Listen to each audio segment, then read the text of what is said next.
English Time Podcast. Helping you speak English with confidence, naturally. Hello, my wonderful listeners. Welcome back to English Time Podcast, your cozy corner for English fluency, confidence, and connection. I'm Henry. And I'm Emma. You know, Henry, we usually start with high energy, but today it feels a little different. It does, because today I want to slow down a bit. I want to talk about something real, something that changed my life completely. I can hear it in your voice. It sounds serious. It is, but in a good way. It's a topic that many people go through in silence. Today, we're going to talk about unemployment, losing a job, or in my case, choosing to leave one. That takes courage to share. Thank you for trusting us with this. Of course. Before we dive in, today's episode is at the B1 level, designed for intermediate learners. And we've included some richer vocabulary too, so upper intermediate learners will find something new as well. If you're still building your foundation, don't worry, you're always welcome here. We keep things clear and simple. Wherever you are on your journey, you can stay, relax, and learn with us. Step by step, let's improve together. And if you're enjoying what we do, please like this video and subscribe. It really helps more learners find this channel. And we'd love to hear from you in the comments. Have you ever experienced unemployment? How did you cope? How did you deal with the difficulty? Tell us your story. All right, let me share mine. I'm listening. Before this year, I was a software engineer. I worked at a listed company, a big company whose shares are traded on the stock market. The salary was good, the benefits were good. I stayed there for 10 years. I had been working there ever since I graduated from college. Had been working. That's a great example of the past perfect continuous tense. It is. We use it to emphasize that an action started in the past and continued up until another point in the past. It shows just how long that chapter of my life was. Exactly. Can you give us another simple example? Sure. Imagine a runner. You could say, I had been running for an hour when it started to rain, meaning I started running before the rain and I was still running when the rain began. Perfect explanation. Now, back to your story. 10 years at one company? That is a long chapter. It really is. And sometimes late at night, I would look at my screen and realize I wasn't just writing code. I was becoming part of the machine. That's a chilling thought. It was. I looked around and thought, I've been sitting in this exact chair for 10 years. Is this the only story my life is going to tell? Deep down, I wanted freedom. I didn't want to feel trapped anymore. I didn't want to wake up every morning dreading the same routine. Dreading. That is such a heavy word. It means to feel extremely worried or afraid about something that is going to happen. Exactly. It's not just, I don't like it. It's a deep pit in your stomach. And I felt that every single day. So what did you do? One day, I finally found the courage to resign. I didn't ask for any compensation. I just left. Wait, you didn't ask for anything? Not even severance pay? No, because I quit voluntarily. It was my choice. I wasn't laid off or made redundant. I walked away on my own terms. That's a big difference, actually. Let's pause here for a moment. Good idea. These words are important. Laid off means the company let you go, usually because of financial reasons, not because you did anything wrong. Made redundant is similar. It means your position was no longer needed. But if you resign or quit, that's your own decision. You choose to leave. And severance pay, which is a type of compensation, is the money a company gives you when they end your employment. But if you quit, you usually don't get that. Exactly. So I left with nothing but my decision. That must have felt both freeing and terrifying. At first, it felt amazing, like I could finally breathe. But that feeling didn't last long. So what happened? Reality hit. I have 2 children. We still have a mortgage, a home loan that needs to be paid every month, and daily life costs money. Food, electricity, school fees. The pressure started building up. Yes, My savings, the money I had put aside, started shrinking. Week by week, the number got smaller. How did your family react? Not well. My wife didn't understand why I would give up a stable job. She was worried. My parents blamed me. They thought I was being irresponsible. That must have been incredibly hard. When the people closest to you don't support your decision? It was. I felt completely alone, like I was standing on an island and everyone was watching me from the shore, shaking their heads. That is such a lonely image. Like you were isolated and they were judging you from a safe distance. Exactly. And it affected me physically, too. I started eating less, sleeping less. I smoked way more than I should have. Your body was under so much stress. Yes, and mentally, I was in a constant loop. Every single day I asked myself, did I make the right choice? Was it worth it? These questions played in my head like a broken record. I think a lot of people can relate to that. When you make a big decision and things don't go smoothly, it's so easy to doubt yourself. Exactly. I started questioning everything, not just my decision, but my entire sense of self. Was I being selfish? Was I a failure? Was I a bad husband and father? Those are really heavy thoughts to carry. They were. There were nights when I couldn't sleep at all. I would just lie there, staring at the ceiling with my heart racing. That sounds like anxiety. It was. In English, we might say I was going through a rough patch, a really difficult period in life. A rough patch. That's a useful phrase. It doesn't mean you failed. It just means life is hard right now, and rough patches are temporary. They don't last forever. That's true, but when you're in the middle of one, it feels like it will never end.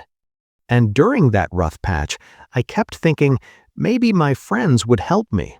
When I'm ready to work again, maybe they'll introduce me to a new job. That seems reasonable. Friends help each other, right? That's what I thought, but I was wrong. What do you mean? No one came, no one reached out, and I realized something psychologists say. No one is coming to save you. That sounds harsh. It does, but it's also liberating. It means you have to save yourself. You can't wait for someone else to fix your life.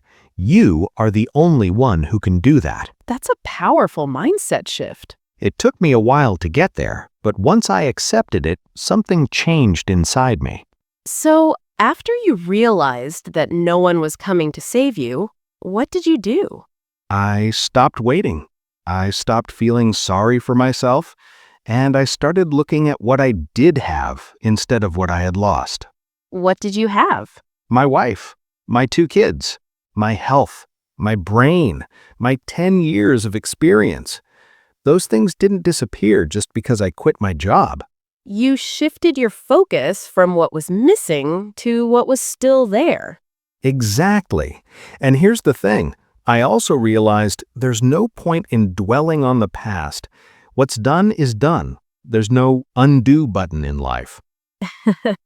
We can't turn back time. No regret pill. Exactly. Life doesn't offer a magic pill for regret. Even if I made a mistake, beating myself up wouldn't change anything. It would only hurt my health. That's such an important lesson. Regret and self-blame, they don't fix anything. They just drain your energy. Right. And I was already so drained. So I decided to let it go. Not the responsibility, I still had a family to support, but I stopped blaming myself. I stopped asking questions like, what if I hadn't quit? Or what if I made a mistake? I just stopped looking back. That must have felt lighter. It did, like putting down a heavy backpack I had been carrying for months. So what happened next? I had a long conversation with my wife, a really honest one. I apologized for not listening to her concerns, and I asked her, what can we do together? That's beautiful. You went from me to we. It reminds me of language learning, actually. You can struggle alone in silence for a long time, but things only really change when you finally open up and connect with someone else. Yes, and she surprised me. She said, let's try something different. Let's open a small stall. A street stall? Like a small stand where you sell things? Exactly. We sell simple things, nothing fancy, but it's ours. We run it together. That's such a big change from being a software engineer. Huge! I went from typing code in an air-conditioned office to standing in the sun selling products on the street. Do you miss your old life? Sometimes I miss the salary, I miss the sense of status, but I don't miss the feeling of being trapped. I don't miss the Sunday nights when I dreaded Monday mornings. That's a powerful trade-off. It is, and here's the best part. I get to be with my children every day now. I walk them to school in the morning, I help them with homework at night, I see them laugh, cry, grow. Those are the moments that really matter. They are. And before, I missed so many of them. I was always at the office, always busy, always thinking about deadlines. You were present physically, maybe, but not emotionally.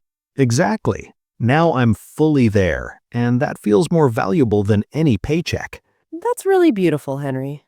Thank you. Life is still hard.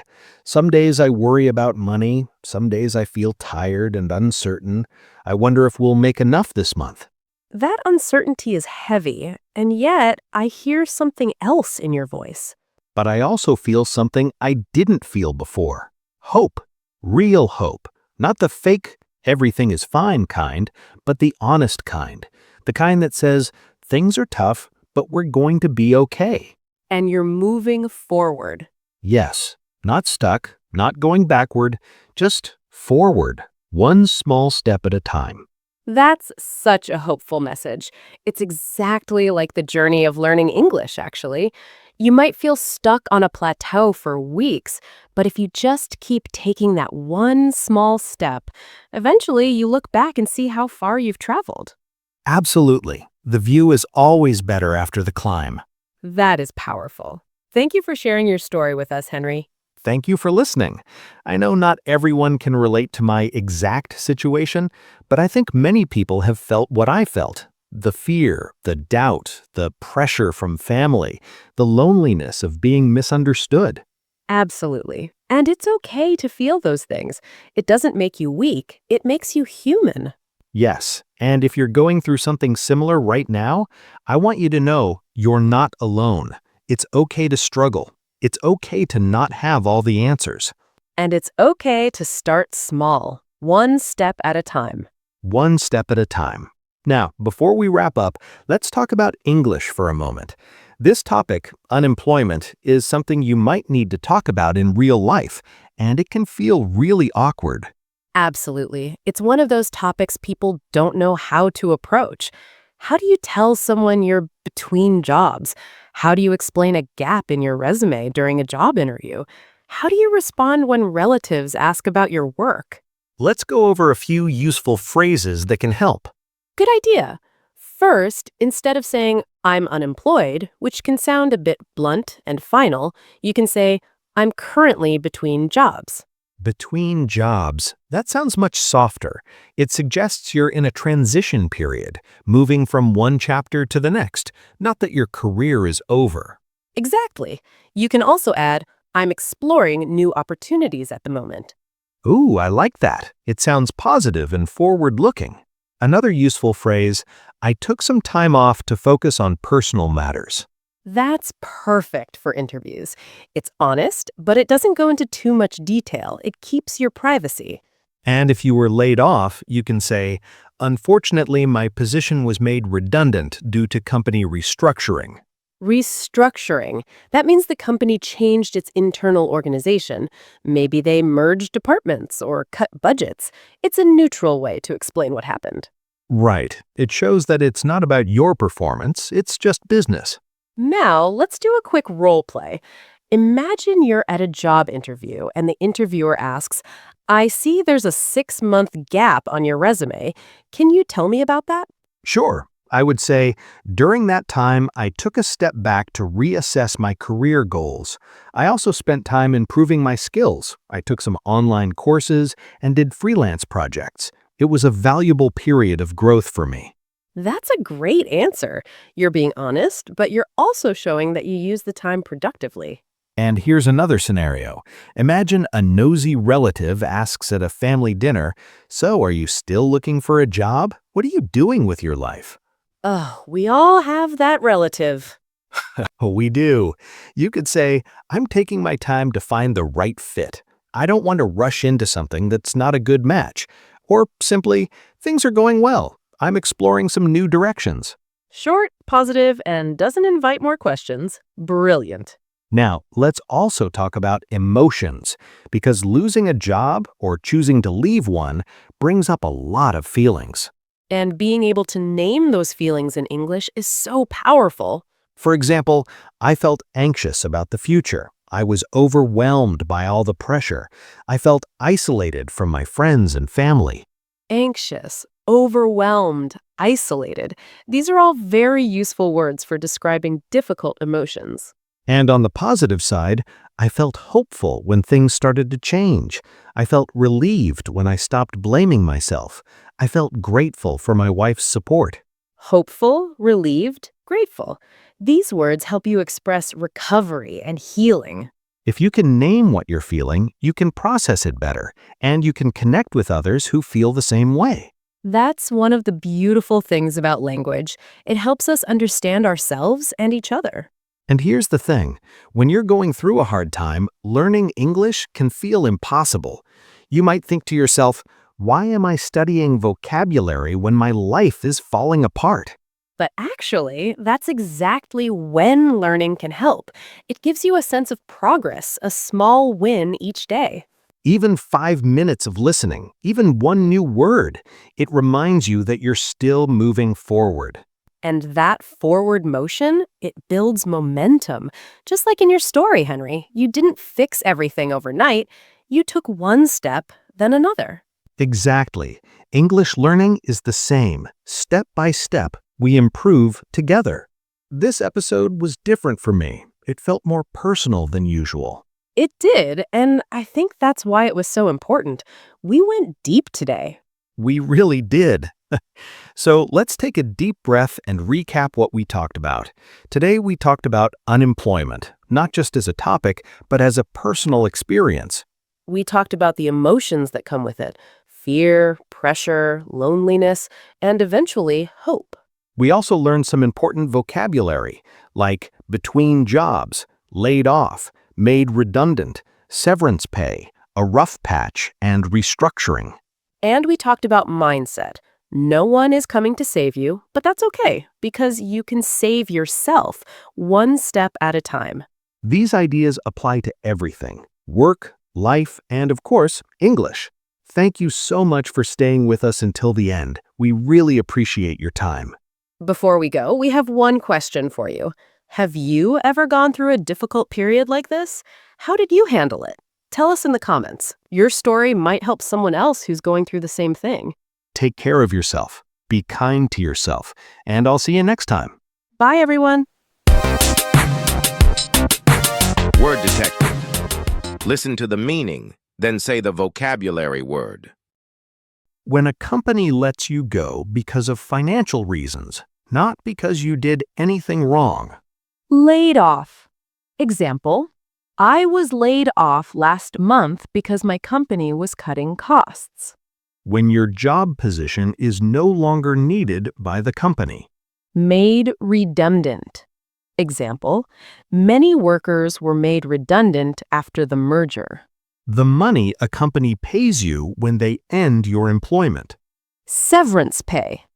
Example: I received 3 months of severance pay after being laid off. A difficult period in life. Things are hard, but it's temporary. A rough patch. Example: I went through a rough patch after losing my job, but things are better now. When a company changes its organization, often leading to job losses. Restructuring. Example: due to restructuring, several departments were closed. To choose to leave your job on your own. Resign or quit. Example: I decided to resign because I wanted a change in my life. When you're not currently employed, but you're looking for a new opportunity. Between jobs. Example, I'm between jobs right now, but I'm exploring new possibilities. To keep thinking about something negative, to stay stuck in the past. Dwell. Example, don't dwell on your mistakes. Focus on what you can do next. To feel extremely worried or afraid about something that is about to happen. Dreading. Example, I was dreading the long flight home. To deal effectively with something difficult. Cope. Example, humor helps him cope with difficult situations. A period where you stop making progress after improving for a while. A plateau. Example, I felt like my English reached a plateau, so I changed my study method. Great job, detectives. See you next time. Bye. Your progress so far has already been wonderful. If you'd like to keep going and feel even more confident with your English, feel free to check out the next video or take a look at some of the other ones we've picked for you.